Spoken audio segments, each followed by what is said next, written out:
IBAMA aprovou o simulado de resposta à emergência feito em agosto pela Petrobras para explorar, né, a intenção de explorar o petróleo na bacia da Foz do Amazonas, lá no Amapá. Tributação para as letras de crédito do agronegócio, previsto então na MP 1303.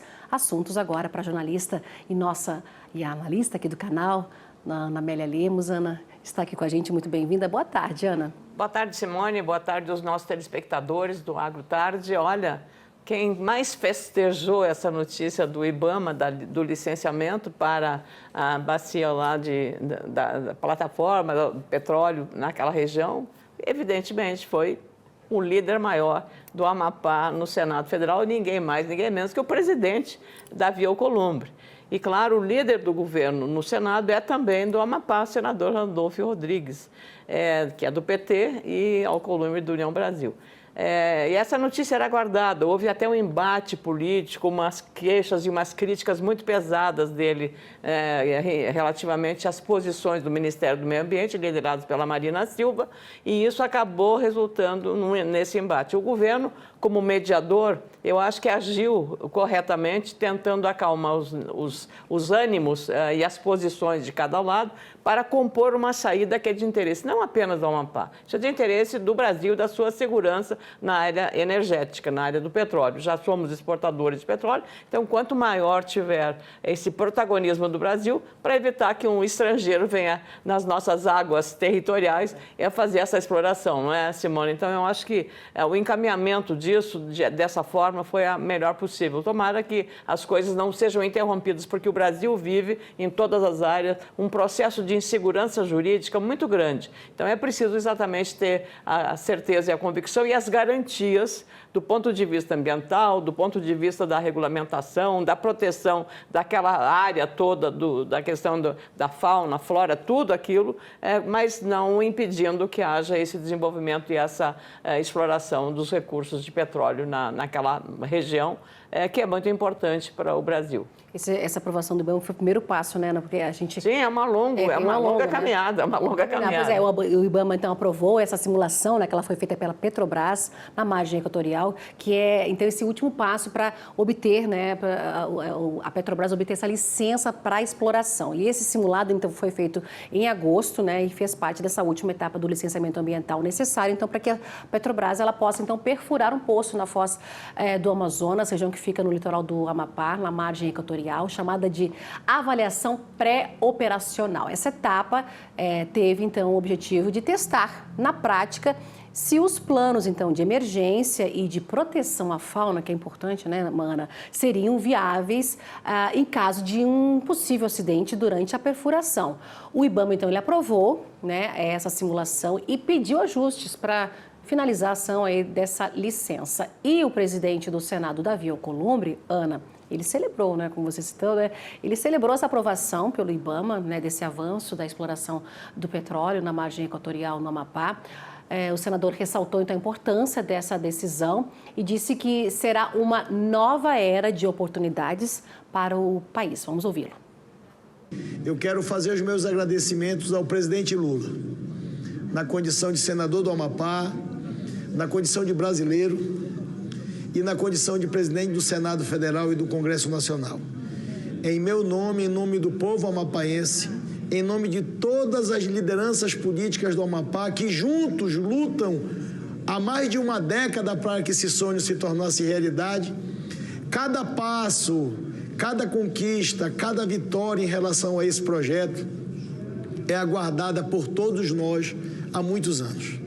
E eu quero agradecer ao presidente Lula, que desde o primeiro encontro onde nós estávamos juntos, Vossa Excelência estava presente, aonde nós levamos as nossas preocupações com o estado mais preservado do Brasil e, ao mesmo tempo, o estado mais protegido do Brasil, que nós sonhávamos em ter a oportunidade, senador Randolfo Rodrigues, de termos o desenvolvimento chegando nos rincões da Amazônia brasileira, como disse o senador Eduardo Braga, nos rincões do Brasil, como é concretamente a possibilidade que teremos a partir desta licença ambiental para a exploração, primeiro a pesquisa, naturalmente, e depois a exploração desta riqueza que é o petróleo, que é dos brasileiros, como foi muito bem dito várias vezes pelo presidente da República, Luiz Inácio Lula da Silva. Então, eu quero fazer esse registro, que nós tivemos o apoio de todos os atores importantes do governo federal a partir de uma decisão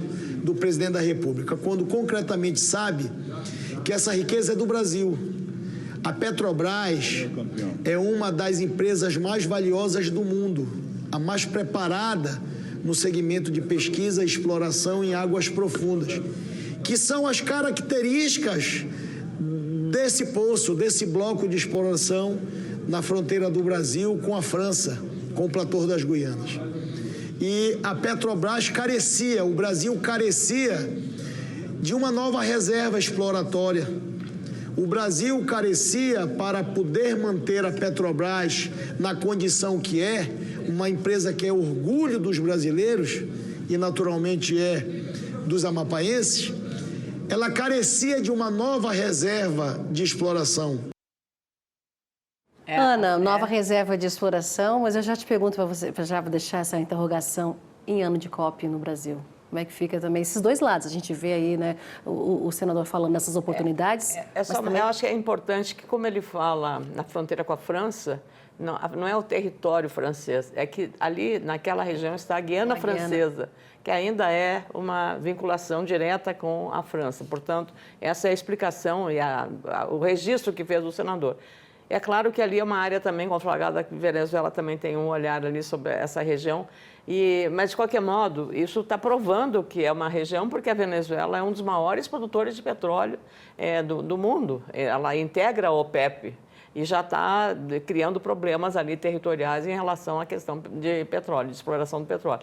Para o Brasil, isso tem um passo, como nós já falamos antes. E aí até mencionamos antes do comentário do senador Davi Alcolumbre a questão ambiental, a questão da proteção. Esse é um teste que o IBAMA autoriza exatamente para avaliar os efeitos que tem sobre o ambiente ali, na questão fluvial, na questão dos rios, da foz, do mar, de toda a área onde vai ser feita a pesquisa desses poços de petróleo, exatamente para avaliar o risco que existe e aí criar as redes de proteção para que seja feito isso da melhor forma, respeitando o ambiente que tem lá. E para não dar motivo para os ambientalistas continuarem batendo nesse projeto que é de interesse nacional, Simone. Mas eu estou falando assim, em ano também, Ana, estou te colocando essa pulguinha, né? A gente vê, né, nas COPs, a COP30 redução, agora, né, do uso do petróleo, né, do diesel, enfim. Mas como é que fica o Brasil nessa questão aí? Simone, os grandes produtores de petróleo, que são os países árabes... Fizeram uma COP lá, né, Ana? Fizeram a COP lá, e quando fizeram a COP lá, sabe o que eles disseram? Nós não vamos alterar 1 milímetro do nosso potencial, porque é o que eles mais têm. A grande riqueza desses países é isso. E eles determinam porque tem um regime político diferente. São sistemas de poder político maior. Não é uma democracia aberta, não é um congresso aberto como nós temos aqui, que se fala com liberdade, com tudo, e se decide com tudo, com a participação do Congresso e de uma teia grande de partidos políticos. É diferente. E eles tomaram a decisão. O próprio Donald Trump, da Casa Branca, está dizendo que os Estados Unidos vão continuar trabalhando na exploração de petróleo. Quer dizer, a questão de redução dos combustíveis fósseis é uma situação artificial, eu diria, porque prevalece entre os produtores de petróleo da Venezuela, dos países árabes e de outros produtores, Noruega, prevalece o interesse nacional. Eles não vão fechar as portas e as torneiras de um processo de riqueza em nome de um interesse global para proteger o meio ambiente. Então, cobram do Brasil, atacando o agronegócio, de uma maneira absolutamente, eu diria, criminosa até.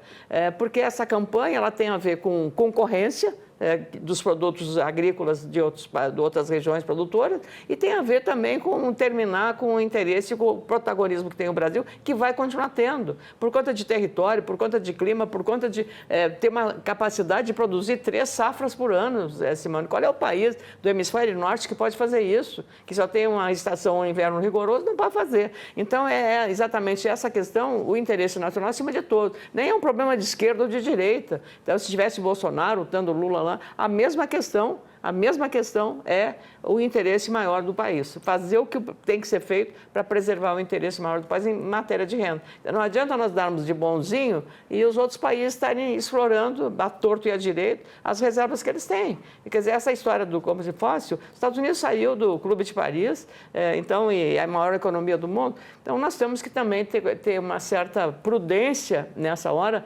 nem tanto ao mar, nem tanto à terra. Quer dizer, não ir aos extremos sob pena de comprometer. Vamos na COP dizer como vamos fazer isso. Abrir o jogo, como vamos fazer da maneira mais preservacionista possível, mas não vamos deixar de explorar uma riqueza que é nossa.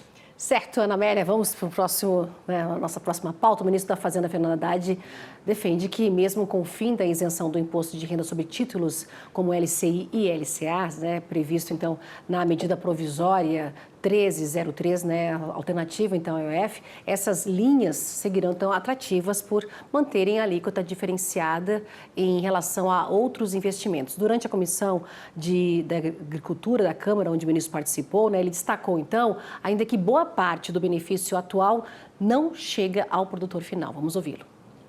Em relação aos títulos isentos, eu queria dizer, presidente, que os títulos continuarão sendo incentivados. Continuarão sendo incentivados. Porque quando você estabelece um diferencial de 10% entre o tributo pago por quem compra um título público e um tributo pago por quem compra um título privado, é muito grande. Então, é óbvio que a pessoa vai acabar canalizando parte dos investimentos para esses títulos incentivados. Mas os estudos do Ministério da Fazenda estão demonstrando que uma boa parte do benefício está ficando no meio do caminho, não está indo para o produtor.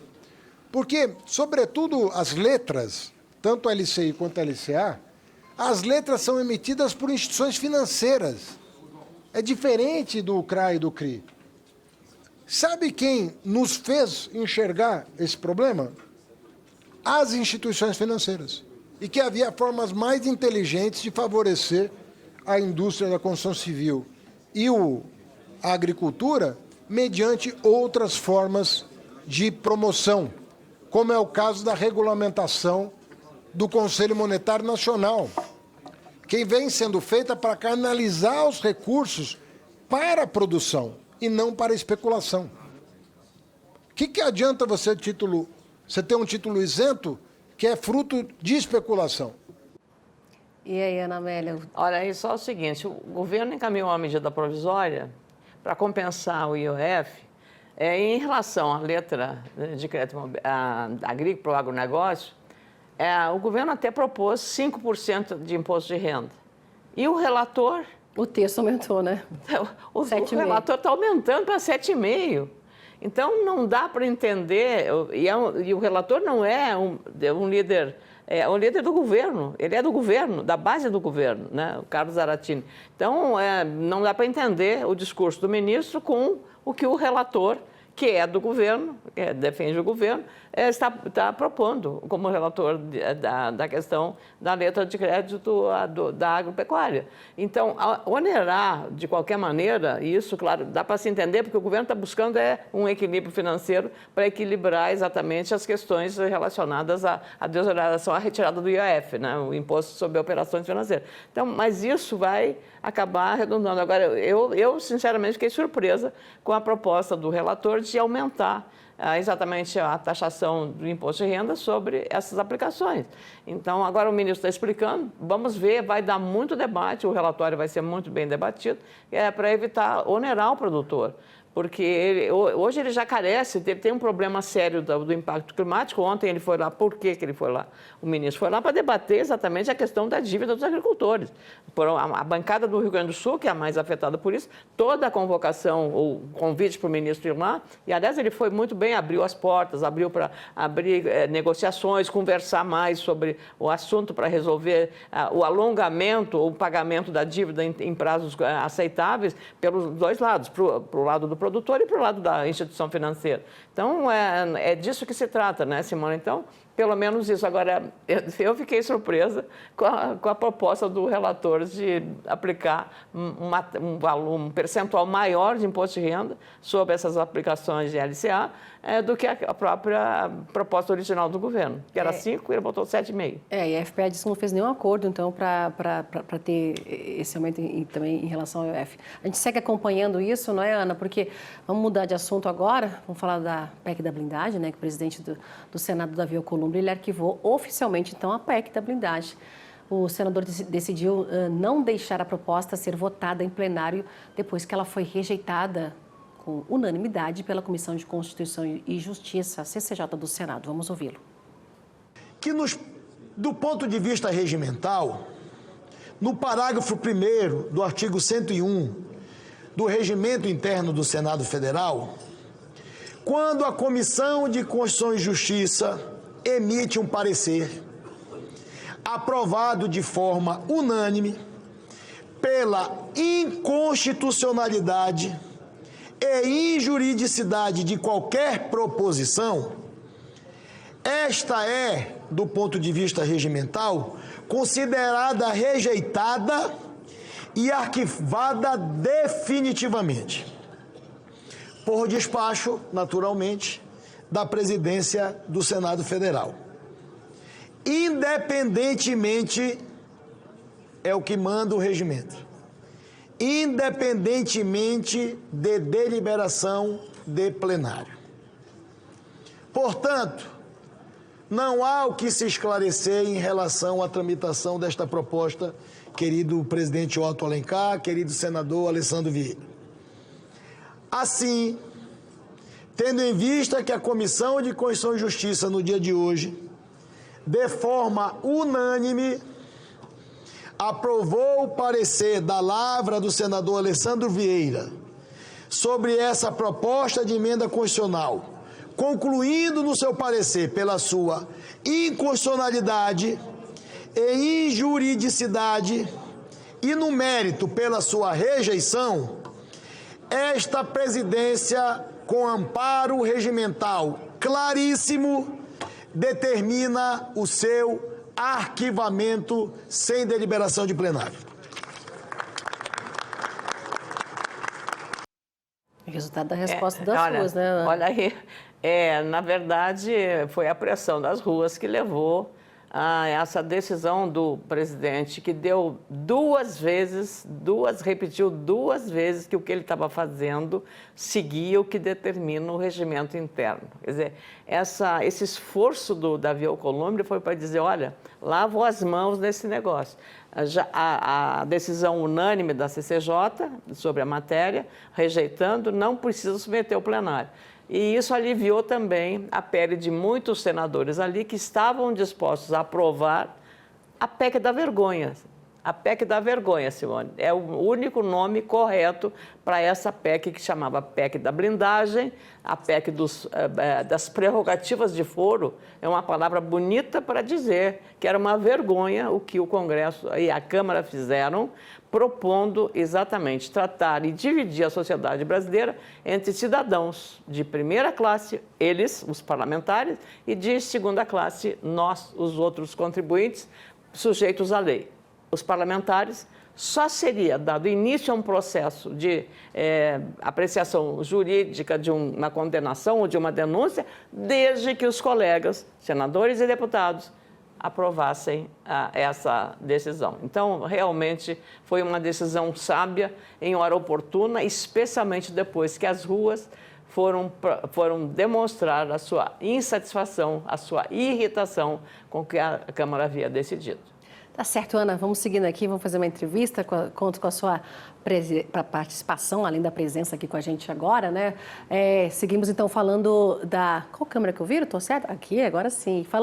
Seguimos, então, falando da proposta da Comissão Europeia para adiamento da entrada em vigor da lei antidesmatamento, lei que entraria em vigor em dezembro deste ano, né? Eu vou conversar agora, vou saber os motivos, eu vou conversar agora, então, com a Alana Rodrigues, que é diretora de Relações Institucionais da Associação Nacional das Indústrias Processadoras de Cacau. Muito bem-vinda, Alana. Obrigada, boa tarde, é um prazer. Prazer é todo nosso em tê-lo aqui, com a participação hoje aqui da nossa colega Ana Amélia Lemos. Como é que a associação vê esse pedido aí, desse adiamento, mais um adiamento então, para implementar então a lei? Mais tempo para o setor se preparar? Já está valendo ou precisa ainda de uma aprovação? Olha, Simone, a cadeia produtiva de cacau ela recebe o adiamento, né, da entrada em vigor da regulamentação de produtos livres de desmatamento da União Europeia como uma decisão que é positiva e oportuna. Ela ainda cabe, né, validação, mas embora o Brasil ainda não exporte volumes significativos de cacau e derivados para a União Europeia, essa medida é altamente relevante para a nossa cadeia produtiva, né? O adiamento. Isso porque o setor ele já vem trabalhando de uma forma consistente, né, para ampliar a produção sustentável de cacau, e aí o objetivo é gerar, né, excedentes exportáveis nos próximos anos, e sem dúvida a União Europeia é um mercado estratégico nesse planejamento, né? E a importância da postergação, ela se dá principalmente porque ela nos oferece um tempo que é precioso para estruturar as bases necessárias para o atendimento integral às exigências da lei, né, antidesmatamento, e esse período adicional ele vai permitir à cadeia produtiva de cacau, principalmente, consolidar, né, sistemas de rastreabilidade para assegurar a origem do cacau, né, de áreas livres de desmatamento, e também para integrar produtores, a indústria e o governo em protocolos de verificação, né, e principalmente, eu diria que para evitar a exclusão dos pequenos produtores da cadeia produtiva de cacau nacional, e acho que vale destacar que no caso da cadeia produtiva nós temos aí um universo de cerca de 93 mil produtores de cacau, dos quais 80% são pequenos produtores, né, majoritariamente agricultura familiar. Então é um desafio, né, integrar esses produtores e garantir rastreabilidade e principalmente o georreferenciamento, né? Como eu disse, são mais ou menos 93 mil produtores ou unidades produtivas. Então, a gente ainda precisa fazer uma integração também de sistemas de monitoramento para harmonizar, né, dados federais, dados estaduais e, eventualmente, plataformas privadas para garantir informações confiáveis e auditáveis e, assim, tentar, né, garantir aí a devida diligência, que é o que nos cobra a lei europeia. Então, sem dúvida, para a gente, esse período adicional, ele é positivo, sim. Alana, boa tarde a você. Essa proposta da União Europeia, do adiamento da lei antidesmatamento, ela se aplica apenas ao Brasil ou aos países fornecedores de cacau para a União Europeia? A todos os países, né, que são fornecedores, não só do cacau, mas das outras commodities também listadas, como carne, café, borracha, óleos vegetais. A gente vê aí, é ampla, né? Uma das últimas diretivas, decisões tinha dispostas, né, publicadas, tinha sido o risco, né, de cada país. O Brasil ficou ali como risco médio de desmatamento, então a gente tinha aí a sensação de que ia entrar em vigor efetivamente, já tinha sido postergado uma vez, mas, de novo, né, existe aí essa potencial postergação ainda pendente de validação, né, pela Comissão Europeia, mas que vale para o mundo inteiro, não só para o Brasil. Só, Simone, eu percebi, a Alana falou da sustentabilidade da produção brasileira e da questão social de pequenos agricultores. Quando a gente votou o Código Florestal, e eu estava no Senado nessa época, o Código Florestal eu fui conhecer, por conta da participação dos parlamentares da Bahia, um sistema de produção de convivência pacífica no sistema Cabruca, que é a convivência da floresta, mantida floresta atlântida, né, e com a questão da produção de cacau. E depois eu fui a Ilhéus, andei visitando um trabalho que a Embrapa estava fazendo também nisso, e fiquei impressionada com a beleza dessa produção convivendo pacificamente numa defesa ambiental, eu diria, universalizada entre duas culturas, Alana. Isso, Ana Amélia, sem dúvida. é um ponto super positivo que a gente pode destacar da produção de cacau nacional, né? Tanto o sistema Cabruca, que foi o que você acabou de mencionar, como o sistema agroflorestal, o SAF, que é o sistema mais da região norte do país, da região amazônica. Então, vale sim lembrar e destacar que o cacau brasileiro ele já é cultivado, né, em grande parte, nesses sistemas de plantio que recuperam áreas degradadas, que preservam a floresta, e a rastreabilidade que a UDR nos demanda, né, ela vai apenas comprovar algo que já é realidade, né? O nosso cacau, ele é parte da solução climática e não do problema. Então, é um setor que já está comprometido em trabalhar, né, com o governo, com parceiros nacionais, com parceiros internacionais, para que quando a legislação entre em vigor, o Brasil e a cadeia produtiva de cacau, né, ela esteja não só adequada, mas competitiva, porque a gente consegue demonstrar ao mundo que o cacau nacional ele é sustentável e inclusive preparado para ganhar novos mercados, né? Não só o cacau amêndoa, mas os derivados. Então, sem dúvida, é aí um ponto positivo e de destaque da produção nacional, esse atributo sustentável de preservação da floresta, da biodiversidade, nos diferentes sistemas de plantio, especialmente nas regiões Nordeste e Norte, que a gente tem SAF, tem Cabruca, enfim.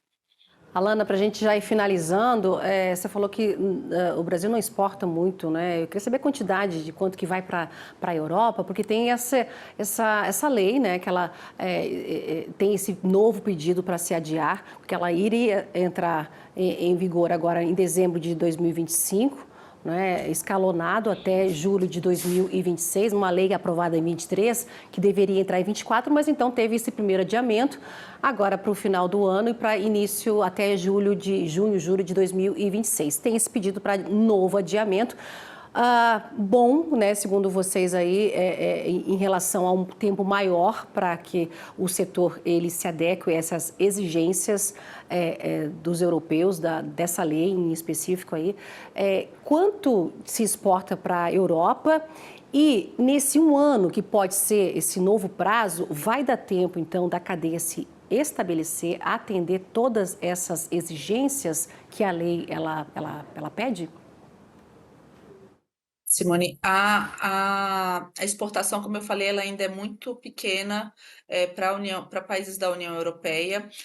No que diz respeito à exportação de amêndoas de cacau, ela realmente, a exportação anual é bastante diminuta, né? São cerca de 400 a 500 toneladas ano, que vão para diversos países, não só, né, não é uma exportação específica à União Europeia, mas é de um cacau muito específico, de cacau fino especial, que a gente chama. Então, quase que a totalidade da produção nacional, ela ainda fica aqui no Brasil, porque a gente ainda não tem o suficiente para atender a demanda da indústria nacional. Então, a indústria nacional, ela processa cerca de 230 a 240 mil toneladas ano, mas a produção nacional ainda está em média 190 a 200 mil toneladas, então a gente ainda não tem excedente exportador de amêndoa. O que a gente exporta é basicamente o derivado, né, que é o produto processado, mas mesmo o derivado ele é exportado em grande parte, né, os principais destinos são, nessa ordem, Argentina, né, 50% da exportação de derivados vai para a Argentina, seguido de Chile, seguido de Estados Unidos e Chile. Eu acho que um ponto que vale destacar nessa questão é que nessa situação, né, nesse contexto de aumento das tarifas de importação norte-americanas, sendo os Estados Unidos o segundo destino da exportação de derivados de cacau do Brasil, eu diria que essa lei de desmatamento da União Europeia pode vir a ser uma questão se, na eventualidade de uma diversificação de mercado dos processados para países europeus, aí a gente já teria que estar com um caminho mais pavimentado para atender as questões de devida diligência, né? Mas, sem dúvida, a gente, com um ano a mais, a gente consegue se preparar melhor para atender à regulamentação da União Europeia, principalmente no que diz respeito à rastreabilidade e ao georreferenciamento, porque como nós temos um número muito grande de produtores, né, mais de 90 mil, esse ainda é o grande desafio, né? É um tema que a gente tem trabalhado de forma muito muito assertiva, de forma contínua com o governo federal, para falar dessas dificuldades, e temos trabalhado dentro da cadeia como proceder, né, com a rastreabilidade e o georreferenciamento, mas sem dúvida esse ano a mais nos permitirá estar melhor e mais preparado para um momento de efetiva exportação, né, eu diria, para a União Europeia. Alana Rodrigues, muito obrigada pela tua participação aqui com a gente. Uma boa tarde para você e até uma próxima oportunidade. Boa tarde, obrigada. Tchau, tchau, viu? Quero agradecer também a tua presença aqui com a gente, Ana. Agora você vê que país o nosso, hein? Produz tudo, né? Produz cacau. Né? Não, e mais aqui, ela falou que o consumo interno é muito grande das indústrias brasileiras que processam cacau. De grande qualidade, produtos artesanais também fazendo um grande sucesso. Só para terminar, o Brasil exporta lecitina de soja convencional para a Suíça, que é um grande fabricante de chocolate, exatamente para entrar na composição do chocolate, estão alinhados. Isso é a produção de Goiás, que é uma produção de soja convencional, não transgênica, que é a exigência desse grande mercado. Então, acho que nós temos uma parte no chocolate do mundo também, né? E a gente segue acompanhando em relação a esse novo adiamento aí, em relação à lei antidesmatamento da União Europeia. Ana Amélia Lemos, muito obrigada pela participação com a gente aqui hoje. Até amanhã. Até amanhã, né? Sexta-feira aqui com a gente. Amanhã é sexta. Até a semana que vem, então. Deixa pra ver, pegadinha. Até a semana que vem, Ana. Tchau, viu? Obrigada, tchau. viu? Valeu. E vamos pro